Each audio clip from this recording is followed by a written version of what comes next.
Hi ಸ್ನೇಹಿತರೆ, ನಮಸ್ಕಾರ. ನನ್ನ ಜೊತೆ ಇದ್ದಾರೆ ಗೌರಿ ಶ್ರೀನಿವಾಸ್, ಜರ್ನಿ ಆಫ್ ಬೆಳ್ಳಿ ಅನ್ನುವ ಚಲನಚಿತ್ರದ ನಿರ್ದೇಶಕಿ. ಸೆಪ್ಟೆಂಬರ್ 13 ಜರ್ನಿ ಆಫ್ ಬೆಳ್ಳಿ ರಿಲೀಸ್ ಆಗ್ತಾ ಇದೆ, ನೀವೆಲ್ಲ ನೋಡಬೇಕು. ಆದರೆ ಜರ್ನಿ ಆಫ್ ಗೌರಿ ಶ್ರೀನಿವಾಸನ್ನು ಈ ವಿಡಿಯೋನಲ್ಲಿ ಕೇಳೋಣ ಅಂತ ಇದ್ದೇನೆ. ಅದ್ರ ಮುಂಚೆ ಈಗ ಫಸ್ಟು ಜರ್ನಿ ಆಫ್ ಬೆಳ್ಳಿ ಇರೋದ್ರಿಂದ ಆ ಜರ್ನಿ ಆಫ್ ಬೆಳ್ಳಿ ಬಗ್ಗೆ ಕಳೆದ 1 ವರ್ಷದಿಂದ ನೀವು ಇನ್ವಾಲ್ವ್ ಆಗ್ಬಿಟ್ಟಿದ್ದೀರಿ, ತೊಡಗಿಸ್ಕೊಂಡಿದ್ದೀರಿ. ನನಗೆ ಈಗ ತಾನೇ ತೋರಿಸಿದ್ರು, ಒಂದೇ ಒಂದು ಹಾಡು ಮಾಡಿಸಿದ್ದೇವೆ ಜಯಪ್ರಕಾಶ್ ಅಂತ ತೋರಿಸಿದ್ರಿ. ನಿಮ್ಮ ಒಂದು ಮೂವಿ ಟ್ರೈಲರ್ ನೋಡಿದೆ ನಾನು, ತುಂಬ ಚೆನ್ನಾಗಿ ಬಂದಿದೆ, ನೀವೆಲ್ಲ ಫಿಲಮ್ ನೋಡಿ ಅಂತ ಹೇಳ್ತಾ, ಎಸ್, ಜರ್ನಿ ಆಫ್ ಬೆಳ್ಳಿಯ ಜರ್ನಿ, ನಿಮ್ಮ ಜರ್ನಿ. ಹೌದು. ಸೊ ನನ್ನ ಜರ್ನಿ ಫೀಲ್ಡಲ್ಲಿ ಸುಮಾರು ವರ್ಷ ಹಿಂದಿಂದ ಶುರುವಾಗಿದೆ. ನಾನು ಹೈಸ್ಕೂಲಲ್ಲಿ ಇದ್ದಾಗಲೇ ಫಿಲಮ್ ಕಂಡ್ರೆ ಸಿಕ್ಕಾಪಟ್ಟೆ ಫ್ಯಾಸಿನೇಷನ್ ಇತ್ತು, ಈ ಫೀಲ್ಡ್ಗೆ ಬರಬೇಕು ಅಂತ ಇದ್ದೆ. ಓಕೆ. ಸೊ ನಾ ಇದರಲ್ಲಿ ಒಂದು ಫಾರ್ಮಲ್ ಕೋರ್ಸ್ ಮಾಡಿದ್ದೀನಿ, masters in film making and television production ಅಂತ. ಸೊ ಆ ಕೋರ್ಸ್ ಮಾಡಿ ಮುಂಚೆ ZTV-ನಲ್ಲೂ ಕೆಲಸ ಮಾಡಿದ್ದೆ. ಅದಾದಮೇಲೆ ಆನ್ ಮೊಬೈಲ್ ಗ್ಲೋಬಲ್ ಅನ್ನೋ ಕಂಪ್ನಿನಲ್ಲೂ ಕ್ರಿಯೇಟಿವ್ ಮ್ಯಾನೇಜರ್ ಆಗಿ ವರ್ಕ್ ಮಾಡಿದ್ದೀನಿ. ಅದೆಲ್ಲ ಮಾಡಿ ನಂದೇ ಈಗ ಕಂಪ್ನಿ ಇದೆ, ಲೀಚಿ ಫಿಲಮ್ಸ್ ಅಂತ. ಸೊ ಎಲ್ಲ ಥರ ಫಿಲಮ್ಗಳು ತೆಗಿತೀನಿ. ಆದರೆ ಇದು ಜರ್ನಿ ಆಫ್ ಬೆಳ್ಳಿ ಅನ್ನೋ film Phoenix film production, Mahendra Kumar ಅವರು ಪ್ರೊಡ್ಯೂಸರ್ ಇದಕ್ಕೆ. ಸೊ ಜರ್ನಿ ಆಫ್ ಬೆಳ್ಳಿ ಅಂತ ಒಂದು ಫಿಲಮು ಇಬ್ಬರು ಸೇರಿ ಮಾಡಿದ್ದೀವಿ. ಯಾಕೆ ನೋಡ್ಬೇಕಂತ ಇನ್ನೊಂದು ಸ್ವಲ್ಪ ಹೇಳಿಬಿಡಿ, ಯಾಕೆ ನಮ್ಮ ವೀಕ್ಷಕರು ಬರಬೇಕು ಥಿಯೇಟ್ರಿಗೆ? ಒಂದು ಹೊಸತನ ಇದೆ. ಒಂದು ಸೋಲ್ಜರ್ ಲೈಫ್ ಬಾರ್ಡರಲ್ಲಿ ಹೇಗಿರುತ್ತೆ ಅಂತ ನಮ್ಮೆಲ್ಲರಿಗೂ ಗೊತ್ತು. ಬಟ್ ಈ ಫಿಲಮಲ್ಲಿ ಒಬ್ಬ ಸೋಲ್ಜರು ತಂದೆ ಆಗಿರ್ತಾನೆ. ಅವ್ರ ಮಗಳು ಬಾಂಧವ್ಯದ ಬಗ್ಗೆ ಒಂದು ಕತೆ. ಸೋಲ್ಜರ್ ಬಾರ್ಡರಲ್ಲಿ ಇದ್ದಾಗ ಮಗಳು ಅಪ್ಪನ್ನ ತುಂಬಾ ಮಿಸ್ ಮಾಡ್ಕೋತಾ ಇರ್ತಾಳೆ. ಸೊ ಅಪ್ಪಂಗೋಸ್ಕರ ಕಾಯ್ತಾ ಅವಳ ಮನ್ಸಲ್ಲಿ ಏನೇನು ಅಪ್ಸ್ ಅಂಡ್ ಡೌನ್ಸ್ ಆಗ್ತಿರತ್ತೆ, ಅದ್ರ ಬಗ್ಗೆ ಇರೋ ಒಂದು ತುಂಬುಲಗಳು ಅಂತ ಕರಿತೀನಿ ಅದನ್ನ. ತುಂಬುಲಗಳು, ಎಸ್, ಅದ್ರ ಬಗ್ಗೆ ಮಾಡಿರೋ ಕತೆ. ತುಂಬಾ ಸೂಕ್ಷ್ಮವಾಗಿ ಕೆಲವು ವಿಷಯಗಳಿದೆ ಇದರಲ್ಲಿ, ಮತ್ತೆ ಎಂಟರ್ಟೈನಿಂಗ್ ಆಗಿ ಕೂಡ ಇದೆ. ಅವಳು ಅವಳ ಫ್ರೆಂಡ್ಸ್ ಜೊತೆ ಹೆಂಗೆ ಒಂದು ಕೊಡಗುನಲ್ಲಿ ಹೇಗಿರ್ತಾಳೆ, ಅಲ್ಲಿ ವಾತಾವರಣ ಹೇಗಿರುತ್ತೆ, ಮತ್ತೆ ಕೊಡಗ ಕಲ್ಚರ್ ಇಂಟಿಗ್ರೇಟ್ ಮಾಡಿದೀವಿ ಇದರಲ್ಲಿ. ತುಂಬಾ ಚೆನ್ನಾಗಿ ಮಿಕ್ಸ್ ಆಗಿದೆ ಅದು. ಸೋಲ್ಜರ್ಸ್ ಸುಮಾರು ಜನ ಕೊಡಗಿಂದ ಬಂದಿರೋದ್ರಿಂದ ಸೊ ಅಲ್ಲಿ ಕಲ್ಚರ್ ಇಂಟಿಗ್ರೇಟ್ ಮಾಡಿ ಒಂದು ಕೊಡಗಿನಲ್ಲಿರೋ ಆರ್ಮಿ ಫ್ಯಾಮಿಲಿನಲ್ಲಿರೋ 9 ವರ್ಷದ ಹುಡುಗಿ ಕತೆ ಇದು. Okay okay. ಸೊ ಹಾಗಾಗಿ ತುಂಬಾ ಇಂಟ್ರೆಸ್ಟಿಂಗ್ ಆಗಿ ಬಂದಿದೆ ಫಿಲಮ್. ನೀವು ಹೇಳ್ತಾ ಇದ್ರೇನೆ ನಾನು ತಕ್ಷಣ ನೋಡೇ ಬಿಡಬೇಕು ಫಿಲಮ್ ಅಂತ ಅನ್ನಿಸ್ತಾ ಇದೆ. ನಾನಂತೂ ನೋಡ್ತೀನಿ, ನೀವು ಖಂಡಿತ ನೋಡಿ. ಈಗ ಜರ್ನಿ ಆಫ್ ಗೌರಿ ಬರೋಣ. 1 ವರ್ಷ ಅಂತೂ ನಿಮ್ಮ ಜರ್ನಿ ಈ ಫಿಲಮ್ ಅಲ್ಲಿ ಮುಗಿದೋಯ್ತು. ಆದ್ರೆ ಹಿಂದೆ ನೀವು 12 ವರ್ಷಗಳ ಕಾಲ ಗ್ರೌಂಡ್ ವರ್ಕ್ ಮಾಡಿದಿರಿ, ಹೋಮ್ ವರ್ಕ್ ಮಾಡಿದಿರಿ, ಅಥವಾ ಕ್ರಿಯಾಶೀಲರಾಗಿದ್ದೀರಿ ಅಂತ ಹೇಳ್ಬೋದು. ಅದು documentary, add films, corporate films. ಒಂದೊಂದೇ ಮಾತಾಡೋಣ. ಈ ಡಾಕ್ಯುಮೆಂಟ್ರಿಗಳು ಎಷ್ಟು ಮುಖ್ಯ ಆಗ್ತದೆ, ನಿಮ್ಮ ಅನುಭವ ಏನು? ಡಾಕ್ಯುಮೆಂಟ್ರಿ ಫಿಲಮ್ಸು ಅದರದ್ದೇ ಒಂದು ರಿಕ್ವೈರ್ಮೆಂಟ್ ಇದೆ ಈ ವರ್ಲ್ಡಲ್ಲಿ. ಡಾಕ್ಯುಮೆಂಟ್ರಿ ಫಿಲಮ್ಸ್ ಅಲ್ಲೂ ಸುಮಾರು ಬೇರೆ ಬೇರೆ ಥರ ಇದೆ. ಇನ್ಫಾರ್ಮೇಟಿವ್ ಡಾಕ್ಯುಮೆಂಟ್ರಿ ಫಿಲಮ್ಸ್ ಅಂತ ಇದೆ, ಪೊಯೆಟಿಕ್ ಡಾಕ್ಯುಮೆಂಟ್ರಿ ಫಿಲಮ್ಸ್ ಅಂತ ಇದೆ, ಪಾರ್ಟಿಸಿಪೇಟರಿ ಡಾಕ್ಯುಮೆಂಟ್ರಿ ಫಿಲಮ್ಸ್ ಅಂತ ಇದೆ. ಎಲ್ಲದಕ್ಕೂ ಅದರದ್ದೇ ಆದ ಇಂಪಾರ್ಟೆನ್ಸ್ ಇದೆ. ನೀವು ಯಾವ ಥರದಕ್ಕೆ ಗಮನ ಕೊಟ್ಟಿದ್ದೀರಿ? ಸ್ಪೆಸಿಫಿಕ್ ಟೈಪ್ ಅಲ್ಲ, ಎಲ್ಲ ಜಾನರ್ಸು ಎಕ್ಸ್ಪೆರಿಮೆಂಟ್ ಮಾಡೋಕ್ಕೆ ಇಷ್ಟಪಡ್ತೀನಿ ನಾನು. ಈಗ ರೀಸೆಂಟ್ ಆಗಿ ನಾನು ದ ವೋವನ್ ಮೋಟಿವ್ಸ್ ಆಫ್ ಚಂದೇರಿ ಅಂತ, ಇದು ಮಧ್ಯಪ್ರದೇಶಲ್ಲಿ ಚಂದೇರಿ ಅಂತ ಒಂದು ಊರಿದೆ, ಅಶೋಕ್ ನಗರ್ ಡಿಸ್ಟ್ರಿಕ್ಟ್ ಅಲ್ಲಿ ಒಂದು ಹ್ಯಾಂಡ್ಲೂಮ್ ಇಂಡಸ್ಟ್ರಿ ಇದೆ, ಚಂದೇರಿ ಅಂತ ಟೌನು. ಸೊ ಅಲ್ಲಿ ಹ್ಯಾಂಡ್ಲೂಮ್ ಬಗ್ಗೆ, ಚಂದೇರಿ ಹ್ಯಾಂಡ್ಲೂಮ್ ಬಗ್ಗೆ ಒಂದು ಡಾಕ್ಯುಮೆಂಟ್ರಿ ಫಿಲಮ್ ಮಾಡಿದೆ. ಅದು ತುಂಬಾ ಚೆನ್ನಾಗಿ ಬಂತು. ಈ ಡಾಕ್ಯುಮೆಂಟ್ರಿ ಫಿಲಮ್ ಮಾಡೋವಾಗ ಅದೇ ಒಂದು ಜರ್ನಿ ತರ ಇತ್ತು ನಂಗೆ. ಅಲ್ಲಿ ಪಿಟ್ ಲೂಮ್ಸ್ ಇರುತ್ತೆ. ಸೊ ಪಿಟ್ ಲೂಮ್ಸ್ ಅಂದ್ರೆ ನೆಲದ ಕೆಳಗಡೆ ಲೂಮ್ಸ್ ಇರುತ್ತೆ, ಹಳೇ ಕಾಲದ ಸಿಸ್ಟಮು. ಸೊ 1 ತಿಂಗಳಲ್ಲಿ 1 ಸೀರೆ ವೀವ್ ಮಾಡ್ತಾರೆ ಅವರು. 1 ತಿಂಗಳು 1 ಸೀರೆಗೆ? ಹೌದು. ಅಂದ್ರೆ ಆತರ ಸೀರೆ ಉಟ್ಕೊಂಡಾಗ ಅದು ಎಷ್ಟು ಶ್ರಮ ಪಟ್ಟಿರ್ತಾರಲ್ಲ ಅವರು. ಖಂಡಿತ ಅದು ಉಟ್ಕೊಳ್ಳೋಕ್ಕೆ ಶ್ರಮ ಪಡ್ಬೋದು ಅವರು, ಯಾಕಂದ್ರೆ ತುಂಬಾ ಎಲಿಗೆಂಟ್ ವರ್ಕ್ ಇರುತ್ತೆ. ಅದು ಪ್ಲೀಟ್ಸ್ ಎಲ್ಲ ಮಾಡಿ ಉಟ್ಕೊಳ್ಳೋರ್ಗು ಅಷ್ಟೇ. ಇದನ್ನೆಲ್ಲ ನೀವು ಡಾಕ್ಯುಮೆಂಟ್ ಮಾಡಿದ್ರಿ? ಹೌದು, ಅದೆಲ್ಲ ಡಾಕ್ಯುಮೆಂಟ್ ಮಾಡಿದೆ. ಅದರಲ್ಲಿ ಮೋಟಿವ್ಸ್ ಅಂತ ಯೂಸ್ ಮಾಡ್ತಾರೆ, ಅದ್ರ ಮೇಲೆ ಹಾಕೋ ಡಿಸೈನ್ಸ್. ಚೆನ್ನಾಗಿ ಕಾಣಿಸ್ಬೇಕಲ್ಲ. ಹೌದು, ಅದು ಎಲ್ಲ ನೇಚರ್ ಇಂದ ಇನ್ಸ್ಪೈರ್ ಆಗಿರ್ತಾರೆ, ಅದ್ರ ಬಗ್ಗೆ ಮಾಡಿದ್ದು. ಸೊ ಇದು ಇಂಟರ್ನ್ಯಾಷನಲ್ ಫಿಲ್ಮ್ ಫೆಸ್ಟಿವಲ್ಸ್ ಅಲ್ಲಿ ಸುಮಾರು ಪಾರ್ಟಿಸಿಪೇಟ್ ಮಾಡಿ ಅವಾರ್ಡ್ ತಗೊಂಡಿದೆ. ಓ, ನಮ್ಗೆ ಗೊತ್ತೇ ಇರ್ಲಿಲ್ಲ ಇದು. ಕಂಗ್ರ್ಯಾಚುಲೇಷನ್ಸ್ ಹಾಗಾದ್ರೆ. Thank you. ಸೊ ಹಾಗಾದ್ರೆ ಎಷ್ಟು ಡಾಕ್ಯುಮೆಂಟ್ಗಳಿಗೆ ಈ ತರದೆಲ್ಲ ಅವಾರ್ಡ್ಸ್ ಬಂದಿದೆ ನಿಮಗೆ? ಸುಮಾರು ಮಾಡಿದ್ದೀನಿ. ಈಗ ಕೆಲವು ಡಾಕ್ಯುಮೆಂಟ್ರಿ ಫಿಲಮ್ಸು ಅವಾರ್ಡ್ ಪರ್ಪಸ್ಗೆ ಮಾಡಿರಲಿಲ್ಲ. ಈಗ ನಮ್ಮ ಕರ್ನಾಟಕದಲ್ಲಿ ಈ ವೃತ್ತಿ ರಂಗಭೂಮ ಕಲಾವಿದರಿದ್ದಾರೆ, ಮಾಲ್ತಿ ಶ್ರೀ ಮೈಸೂರು ಮತ್ತೆ ವಸಂತ ಕೃಷ್ಣ ಅವರು ಅವ್ರ ಬಗ್ಗೆ ಡಾಕ್ಯುಮೆಂಟ್ರಿ ಫಿಲಮ್ ಮಾಡಿದ್ದೆ. ಓ ವೆರಿ ಗುಡ್. ಆಮೇಲೆ ತುಂಬಾ ಹಿಂದೆ ಹಂಪಿ ಬಗ್ಗೆ ಡಾಕ್ಯುಮೆಂಟ್ರಿ ಫಿಲಮ್ ಮಾಡಿದ್ದೆ. ಆಮೇಲೆ ಕೋಲಾರಿನ ಟೆಂಪಲ್ಸ್ ಬಗ್ಗೆ ಒಂದು ಡಾಕ್ಯುಮೆಂಟ್ರಿ ಫಿಲಮ್ ಮಾಡಿದ್ದೆ. ಸೊ ಎಲ್ಲಾದ್ರೂ ನ್ಯಾರೇಟಿವ್ ಸ್ಟೈಲ್ ಆಗಲಿ ಒಂದು ಟೆಕ್ನಿಕ್ ಆಫ್ ಪ್ರೆಸೆಂಟೇಷನ್ ಬೇರೆ ಬೇರೆ ಆಗುತ್ತೆ ಡಿಪೆಂಡಿಂಗ್ ಆನ್ ದ ಸಬ್ಜೆಕ್ಟ್. ಅಂದ್ರೆ ಈ ಕ್ರಿಯೇಟಿವಿಟಿಗೆ ಮತ್ತೊಂದು ಜಾಗ ಇದು ಅಲ್ಲ. ಹೌದು, ಖಂಡಿತ. ಯಾವ ತರ ಬೇಕಾದ್ರೂ ಸೃಷ್ಟಿ ಮಾಡ್ಬಿಡ್ಬೋದು. ಹೌದು, ಆಸ್ ಅ ಫಿಲ್ಮ್ ಮೇಕರ್ ನನಗೆ ಪ್ರತಿ ಒಂದು ಡಾಕ್ಯುಮೆಂಟ್ರಿ ಫಿಲಮ್ ಯಾವುದೇ ತರ ಫಿಲಮ್ ಮಾಡಲಿ ನಾನು ಅದೇ ಒಂದು ಜರ್ನಿ, ಪ್ರಯಾಣದ ತರ ಅಲ್ವಾ. ಸೊ ಅದು ಒಂದು ಖುಷಿ ಕೊಡುತ್ತೆ, ಒಂದು ಹೊಸ ಜಾಗಕ್ಕೆ ಹೋಗೋ ಫೀಲು ನನಗೆ ಒಂದು ಡಾಕ್ಯುಮೆಂಟ್ರಿ ಫಿಲ್ಮ್ ಮಾಡ್ತಾ ಇದ್ದೀನಿ ಅಂದ್ರೆ. ಸೊ ಎಂಜಾಯ್ ಮಾಡ್ತಾರೆ ನಿಮ್ಮ ಮುಖದಲ್ಲಿ ಗೊತ್ತಾಗ್ತಾ ಇದೆ ನನಗೆ. ಎರಡು ಏನಂದ್ರೆ ಇದು ಪ್ಯಾಷನೇಟ್ ವರ್ಕ್ ಅಂತಾರೆ ಅಲ್ವಾ. ನಮ್ಗೆ ಖಂಡಿತ ಖುಷಿ ಇದ್ರೆ ಮಾತ್ರ ಈ ತರದ ಕೆಲಸದಲ್ಲಿ ಮಾಡ್ಬೋದು. ಕೆಲವು ಸರಿ ನಾವು ಎಕ್ಸ್ಟ್ರಾ ಅವರ್ಸ್ ವರ್ಕ್ ಮಾಡಬೇಕಾಗತ್ತೆ, ಹೋಮ್ವರ್ಕ್ ಮಾಡಬೇಕಾಗತ್ತೆ, ಸ್ಟಡಿ ಮಾಡಬೇಕಾಗತ್ತೆ. ಇವೆಲ್ಲ ನಮಗೆ ಆಸಕ್ತಿ ಇದ್ರೆ ಮಾತ್ರನೇ ಸಾಧ್ಯ ಅಂತ ನನಗನ್ಸಿದೆ.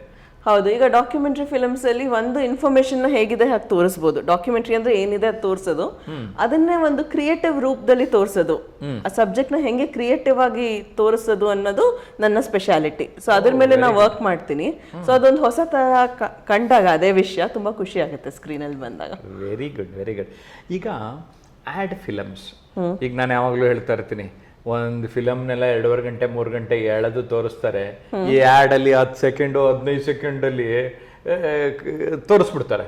ಆದ್ರೆ ಈ ಫಿಲಮ್ಗೆ ಜಾಸ್ತಿ ಖರ್ಚು ಮಾಡಿರ್ತಾರೆ ಕೆಲವು ಸರಿ ಆ್ಯಡ್ಗೆ. ಖಂಡಿತ. ನೀವು ಅಂಥದ್ರಲ್ಲೆಲ್ಲ ಇನ್ವಾಲ್ವ್ ಆಗಿದ್ದೀರಿ, ಏನದು ಕತೆ ಸ್ವಲ್ಪ ಸ್ವಾರಸ್ಯ ಹೇಳಿ. ಇದು ಆಡ್ ಫಿಲ್ಮ್ ಇಂಡಸ್ಟ್ರಿ ಅನ್ನೋದು ತುಂಬಾ ದೊಡ್ಡ ಇಂಡಸ್ಟ್ರಿ. ಇದರಲ್ಲಿ ಬೇರೆ ಬೇರೆ ಟೈಪ್ ಫಾರ್ಮ್ಯಾಟ್ಸ್ ಅಲ್ಲಿ ಬಂದ್ಬಿಟ್ಟಿದೆ. ಈಗ ಫಾರ್ ಎಕ್ಸಾಂಪಲ್ ಒಂದು ಬ್ರ್ಯಾಂಡ್ ಇರ್ಬೋದು, ಒಂದು ಕಾಸ್ಮೆಟಿಕ್ ಬ್ರ್ಯಾಂಡ್ ಅಂತಾನೆ ತಗೊಳ್ಳಿ.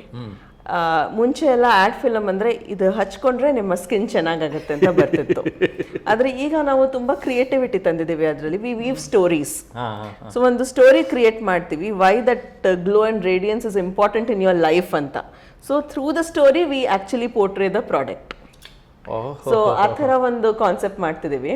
ಡೈರೆಕ್ಟ್ ಪ್ರಾಡಕ್ಟ್ ಆಡ್ಸ್ ಮಾಡಲ್ಲ. We always connect story with the people. ಅವ್ರಿಗೆ ಮುಟ್ಟೋ ತರದ್ದು ಒಂದು ಎಮೋಷನಲ್ ಕನೆಕ್ಟ್ ನ ತಂದು then we create a script. ಅದನ್ನ ಪಿಕ್ಚರೈಸ್ ಮಾಡಿ it's almost like making a movie. ಅಲ್ಲ, ಇದೊಂಥರ ಸಣ್ಣ ಮೂವಿ. ಹೌದು, ಇದೊಂಥರ ಸಣ್ಣ ಮೂವಿ. ತುಂಬಾ ಕಮ್ಮಿ ಟೈಮ್ ಅಲ್ಲಿ ಕನ್ವೆ ಆಗೋದ್ರಿಂದ ದೊಡ್ಡ ಮೂವಿಗಿಂತ ಜಾಸ್ತಿ ಎಫರ್ಟ್ ಹೋಗಿರುತ್ತೆ ಇದರಲ್ಲಿ ಅಲ್ವಾ. ಖಂಡಿತ. ಹಾಗಾಗಿ ಜಾಸ್ತಿ ದುಡ್ಡು ಕೊಡ್ತಾರೆ. ಹೌದು, ಹೇಳ್ಬೋದು ಹಾಗೆ. ಸೊ ನಾನು ಹಂಗೆ ಲೈವ್ಲಿವುಡ್ಗೆ ಸ್ವಲ್ಪ ಒಳ್ಳೆ ಜಾಗ ಇದು ಆಡ್ ಫಿಲಮ್ಸ್ ಮಾಡೋದು. ಹೌದು, ಆಡ್ ಫಿಲಮ್ಸ್ ಎಲ್ಲ ಸ್ವಲ್ಪ ಲ್ಯುಕ್ರೇಟಿವ್ ಮಾರ್ಕೆಟ್ ಅದು. ನೀವು ಎಷ್ಟು ಕ್ರಿಯೇಟಿವ್ ಆಗಿ ಬ್ರ್ಯಾಂಡ್ ಪ್ರಮೋಟ್ ಮಾಡ್ತೀರಾ, ಆ ಬ್ರ್ಯಾಂಡ್ ನ ಒಂದು ರೆಕಗ್ನಿಷನ್ ತರಿಸ್ತೀರಾ ನಿಮ್ಮ ವಿಡಿಯೋಸ್ ಥ್ರೂ, ಅಷ್ಟು ಚೆನ್ನಾಗಿ ಬರುತ್ತೆ ಎಲ್ಲ. ಕರೆಕ್ಟ್. ಈಗ ಕಾರ್ಪೊರೇಟ್ ಫಿಲಮ್ಸ್ ಅಂತ ಇದ್ರ ಸ್ಪೆಷಾಲಿಟಿ ಏನು? ಈಗ ಕಾರ್ಪೊರೇಟ್ ಫಿಲಮ್ಸ್ ಅಲ್ಲಿ ಒಂದು ಕಂಪ್ನಿ ಪ್ರೊಫೈಲ್ ನ ತೋರಿಸ್ತೀವಿ. 2-3 ತರ ತೋರಿಸ್ಬೋದು. ಒಂದು ನಾವು ಕಂಪ್ನಿನ ಶೂಟ್ ಮಾಡಿ ಕಂಪ್ನಿ ಬಗ್ಗೆ ಒಂದು ನ್ಯಾರೇಟಿವ್ ಕೊಡ್ತೀವಿ, ವಾಯ್ಸ್ ಓವರ್ ಅಂತ ಏನ್ ಹೇಳ್ತೀವಿ, ಅದನ್ನ ಮಾಡ್ತೀವಿ. ಇಲ್ದಿದ್ರೆ ಆ ಕಂಪ್ನಿ ಮಾಡಿದ್ದಕ್ಕೆ, ಆ ಕಂಪ್ನಿ ಕಟ್ಟಿದ್ದಕ್ಕೆ ಒಂದು ಮೋಟಿವ್ ಅಂತ ಇರುತ್ತೆ, ಒಂದು ವಿಷನ್ ಇರುತ್ತೆ, ಒಂದು ಮಿಷನ್ ಇರುತ್ತೆ. ಹೌದು, ಅದ್ರ ಮೇಲೆ ಒಂದು ಸ್ಟೋರಿ ವೀವ್ ಮಾಡ್ತೀವಿ. ಅದು ತುಂಬಾ ಚೆನ್ನಾಗಿ ಕನೆಕ್ಟ್ ಆಗುತ್ತೆ. ಅದು ಕಂಪ್ನಿಗೆ, ಅವರ ಇಂಟರ್ನಲ್ ಆಡಿಯನ್ಸ್ಗೆ ಆಗ್ಲಿ, ಅವರ ಕ್ಲೈಂಟ್ಸ್ ತೋರಿಸೋ ವಿಡಿಯೋನೇ ಆಗಲಿ ಅಥವಾ ಅವ್ರ ಪಬ್ಲಿಕ್ಗೆ ಮಾಡಲಿ. So when we connect it with the actual intent, ಅದ್ರ ಸುತ್ತಲೂ ಸ್ಟೋರಿ ವೀವ್ ಮಾಡಿದಾಗ ತುಂಬ ಚೆನ್ನಾಗಿ ಮೂಡ್ ಬರುತ್ತೆ ಈ ಕಾರ್ಪೊರೇಟ್ ಫಿಲ್ಮ್ಸ್ ಅನ್ನೋದು. ಅದು ಆಡ್ ಫಿಲಮ್ ಅನ್ಸಲ್ಲ, ಅದೇ ಒಂದು ಜರ್ನಿ ತರ ಇರುತ್ತೆ. ನಾನು ಜರ್ನಿ ಬಗ್ಗೆ ಯಾವಾಗಲೂ ಮಾತಾಡ್ತಿರ್ತೀನಿ. ಹೌದು, ಯಾಕೆ ಈ ಪದ ಇಷ್ಟ ನಿಮಗೆ? ಲೈಫಲ್ಲಿ ಎಲ್ಲಾನು ಒಂದು ಜರ್ನಿ ಸರ್. ಸೊ ಆಕ್ಚುಲಿ ಒಂದು ಡೆಫಿನಿಷನ್ ಇದೆ, success is not a destination, it is a journey ಅಂತ. Definitely, I second. ಮಾತನ್ನು ಒಪ್ತೀರಾ ನೀವು? 100%. ಸೊ ಅದರ ಅರ್ಥ, ನಾವು ಎಲ್ಲೋ ಒಂದು ಕಡೆ ಸಿಕ್ಕಿಬಿಡ್ತು ಅಲ್ಲಿ ಅವತ್ತು ಖುಷಿ ಆಗಲ್ಲ. ಈಚ್ ಆ್ಯಂಡ್ ಎವ್ರಿ ಆಕ್ಟಿವಿಟಿ, ನಾನು ಅದನ್ನೇ ನೋಡ್ತಾ ಇದ್ದೆ. ನೀವೆಲ್ಲ ಡಾಕ್ಯುಮೆಂಟ್ರೀಸ್ ತಗೊಳ್ಳಿ, ಆ್ಯಡ್ ಫಿಲಮ್ ತಗೊಳ್ಳಿ, ಕಾರ್ಪೊರೇಟ್ ಫಿಲಮ್ ತಗೊಳ್ಳಿ, ಅಥವಾ ಫೀಚರ್ ಫಿಲಮ್ ತಗೊಳ್ಳಿ, that's A journey of your life. I think enjoying the moments ತುಂಬ ಇಂಪಾರ್ಟೆಂಟ್. ಡೆಫಿನೆಟ್ಲಿ. ಎಲ್ಲ ಆಕ್ಟಿವಿಟಿಲೂ ನಾ ಮಾಡೋದು, ಒಂದೊಂದು ಪ್ರಾಜೆಕ್ಟಲ್ಲೂ ನಾನು ತುಂಬ ಎಂಜಾಯ್ ಮಾಡ್ತೀನಿ. ಈಗ ಇಂಡಸ್ಟ್ರಿಯಲ್ ವಿಡಿಯೋಸ್ ಅಂತ ಮಾಡ್ತೀನಿ. ಸುಮಾರು ದೊಡ್ಡ ದೊಡ್ಡ ಮ್ಯಾನುಫ್ಯಾಕ್ಚರಿಂಗ್ ಯೂನಿಟ್ಸ್ಗೆ ಇಂಡಸ್ಟ್ರಿಯಲ್ ವಿಡಿಯೋಸ್ ಅಂತ ಮಾಡ್ತೀನಿ. ಬೇಸಿಕಲಿ ಮೆಷಿನರೀಸ್ ಇರುತ್ತೆ. ಓಕೆ. ಸೊ ಅದರಲ್ಲೂ ತೋರ್ಸೋಕ್ಕೆ 2-3 ರೀತಿ ಇರುತ್ತೆ. ಒಂದು, ನೀವು ಮೆಷಿನ್ ತೋರಿಸ್ಬೋದು, ಮೆಷಿನ್ ಬಗ್ಗೆ ಹೇಳ್ಬೋದು. ಅದು ಜಸ್ಟ್ ಇನ್ಫಾರ್ಮೇಟಿವ್ ವಿಡಿಯೋ ಥರ ಆಗುತ್ತೆ, ಕಂಪ್ನಿ ಬಗ್ಗೆ ಇನ್ಫಾರ್ಮೇಶನ್ ಹೋಗುತ್ತೆ. ಬಟ್ ಆ ಮೆಷಿನಿಂದ ಏನು ಔಟ್ಪುಟ್ ಬರುತ್ತೆ ಪ್ರಾಡಕ್ಟ್, ಅದು ಏನಕ್ಕೆ ಯೂಸ್ ಆಗುತ್ತೆ, ಅದನ್ನ ಕನೆಕ್ಟ್ ಮಾಡಿದ್ರೆ it becomes an emotional video again. ನೀವು ಎಮೋಷನ್ಸ್ನ ಕ್ಯಾಚ್ ಹಾಕೋಗ್ತೀರಿ ಅಂತ ಗೊತ್ತಾಗಿದೆ ನನಗೆ ಎಲ್ಲ ವಿಡಿಯೋಗಳಲ್ಲಿ. ಈ ಭಾವನೆಗಳು ತುಂಬಾ ಮುಖ್ಯ ಆಗ್ತದಲ್ಲ ಮನುಷ್ಯನ ಕನೆಕ್ಟಿವಿಟಿಗೆ. ಹೌದು, ಅವಾಗಲೇ ಅಟೆನ್ಷನ್ ಬರೋದು ಮನುಷ್ಯಂಗೆ. ಈಗ ಇದು ಒಂದು ಕಲ್ಲು ಅಂದ್ರೆ ಅದೊಂದು ಕಲ್ಲಾಗತ್ತೆ. ಆ ಕಲ್ ಬಗ್ಗೆ ನಾನೇನಾದ್ರು ಪೊಯೆಟಿಕ್ ಆಗಿ ಹೇಳಿ ಆ ಕಲ್ಲಿಂದ ಏನ್ ಆರಾ ಬರುತ್ತೆ ಅಂತ ಹೇಳಿದ್ರೆ ಅದು ಇನ್ನೊಂದು ಕನೆಕ್ಟ್ ಕೊಡುತ್ತೆ ಮನುಷ್ಯಂಗೆ. ಎಷ್ಟು ಚೆನ್ನಾಗಿ ಹೇಳ್ತೀರಾ ಗೌರಿ ಅವರೇ. ಒಂದು ಎಕ್ಸಾಂಪಲ್ ಕೊಡ್ತೀನಿ ಸರ್ ನಿಮ್ಗೆ. ಈಗ ಒಂದು ಇಂಡಸ್ಟ್ರಿಯಲ್ ವಿಡಿಯೋದಲ್ಲಿ ಒಂದು ಕಂಪ್ನಿ ದೊಡ್ಡ ಮ್ಯಾನುಫ್ಯಾಕ್ಚರಿಂಗ್ ಯೂನಿಟ್ ಡಿಫೆನ್ಸ್ ಸೆಕ್ಟರ್ಗೆ ಪ್ರಾಡಕ್ಟ್ಸ್ ಮ್ಯಾನುಫ್ಯಾಕ್ಚರ್ ಮಾಡ್ತಾರೆ ಅಂತ ಅನ್ಕೊಳ್ಳಿ. ಸೊ ಈಗ ಅವರು ಮಾಡೋದು ಒಂದು ಡಿಫೆನ್ಸ್ಗೆ ಕೊಡೋದು ನಮ್ಮ ಕಂಟ್ರಿಗೆ ಒಂದು ಪ್ರೈಡು, ಒಂದು ಪೇಟ್ರಿಯಾಟಿಸಮ್ ಇದೆ ಅದರಲ್ಲಿ. ಆ ಮ್ಯಾನುಫ್ಯಾಕ್ಚರರ್ಗೆ ಒಂದು ಪ್ಯಾಷನ್ ಇರುತ್ತೆ ಅದು ಮಾಡೋಕ್ಕೆ. ಸೊ ಈ ಎಲಿಮೆಂಟ್ಸ್ ಇಂಪಾರ್ಟೆಂಟ್ ಆಗುತ್ತೆ ಅದ್ರ ಬಗ್ಗೆ ಮಾತಾಡಬೇಕಾದ್ರೆ. ಅದು ಮಿಷನರಿನೇ ಇರ್ಬೋದು, it could be just a mission which is kept in a side, but ಅದರ ಹಿನ್ನೆಲೆಯಲ್ಲಿ ಅಷ್ಟೊಂದು ವಿಷಯಗಳಿದೆ. ಅದು ಏನಕ್ಕೆ ಮಾಡ್ತಾ ಇದ್ದಾರೆ, ಅದು ನಮ್ಮ ದೇಶಕ್ಕೆ ಯಾವ ರೀತಿಲಿ ಉಪಯೋಗ ಆಗ್ತಾ ಇದೆ, ಯಾವ ಇಂಟೆಂಟ್ ಇಂದ ಮಾಡ್ತಾ ಇದ್ದಾರೆ. ಇಂಟೆನ್ಷನ್ ಮುಖ್ಯವಾಗಿ ಯಾವಾಗ್ಲೂ ಒಂದು ಮಾತಿದೆ, we have to keep end in mind ಅಂತ. ಆ ಕೊನೆಯಲ್ಲಿ ಯಾತಕ್ಕೋಸ್ಕರ ಮಾಡ್ತಾ ಇದ್ದಾರೆ, ನೀವಾಗಲೇ ಹೇಳಿದ್ರಿ ವಿಷನ್ನು, ಮಿಷನ್ನು, ಪರ್ಪಸ್, ಇವೆಲ್ಲ ತುಂಬಾ ಮುಖ್ಯ ಆಗುತ್ತೆ. ಅದನ್ನೆಲ್ಲ ಇಟ್ಕೊಂಡು ನೀವು ಕನೆಕ್ಟಿಂಗ್ ದಿ ಡಾಟ್ಸ್ ಡೆಫಿನೆಟ್ಲಿ ಹೆಣಿತೀರಾ ಅನ್ಸುತ್ತೆ. ಹೆಣದ್ಬಿಟ್ಟು finally we reach to the vision which my client actually wants, ಆ ಥರ ಹೇಳ್ಬೋದು. ಆ ವಿಷನ್ ಇಂಪಾರ್ಟೆಂಟ್ ಆಗುತ್ತೆ. ವಿಷನ್ ಕನೆಕ್ಟ್ ಆಗಿ ಆಡಿಯನ್ಸ್ ಕನೆಕ್ಟ್ ಆದ್ರೆ that becomes a complete. So ಇದು 12 years ಜರ್ನಿ ಇತ್ತು, ಇದು ಪ್ಲಸ್ ಫಿಲಮು 13 years ಜರ್ನಿ. ಈ 13 years ಜರ್ನಿನ ಎಂಜಾಯ್ ಮಾಡ್ತಾ ಇದ್ದೀರಾ, ಅದು ನಿಮ್ಮ ನೋಡಿದ್ರೆ ಗೊತ್ತಾಗ್ತಾ ಇದೆ. ಓಕೆ, ಇನ್ನು ಮುಂದೆ ಯಾವ ಥರ ಈ ಜರ್ನಿನ ಕಂಟಿನ್ಯೂ ಮಾಡ್ಕೋಬೇಕು ಅಂತ ಇದ್ದೀರಿ? ಒಂದು, ನಾನು ಈ ಜರ್ನಿನಲ್ಲಿ ಏನೇನು ಮಾಡ್ತಾ ಬರ್ತಿದ್ದೀನಿ, ಈ ರೀತಿ ಸುಮಾರು ಪ್ರಾಜೆಕ್ಟ್ಸ್ ಮಾಡ್ತಿರ್ತೀನಿ. ಇನ್ನು ಅದಲ್ಲದೆ ಇನ್ನೊಂದು 2 ಒಳ್ಳೆ ಸ್ಕ್ರಿಪ್ಟ್ಸ್ ಇಟ್ಕೊಂಡಿದ್ದೀನಿ ಫೀಚರ್ ಫಿಲ್ಮ್ಸ್ ಮಾಡೋಕ್ಕೆ. ಸೊ ಅದು ಕನ್ನಡನೇ ಆಗ್ಬೋದು, ಬೈಲಿಂಗ್ವಲ್ ಕೂಡ ಆಗ್ಬೋದು. ಸೊ ಆ ಸ್ಕ್ರಿಪ್ಟ್ ಮೇಲೆ ಸುಮಾರು ವರ್ಕ್ ಮಾಡಿದ್ದೀನಿ.